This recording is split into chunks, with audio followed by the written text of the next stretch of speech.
मुजी लखनऊको साइडको बाटोमा कोही मानिस बसिरहेको हुन्छ। उनीहरू सबै नेपाली नागरिक हुन्छन्।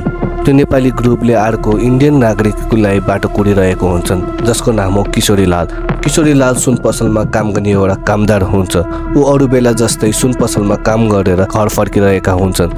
जब ऊ नेपाली नागरिकको नजिक आइपुग्छन्, उनीहरूले उसको बाटो चेक्छ र जबरजस्ती गाडीभित्र हालेर उसको किडन्याप गर्छ।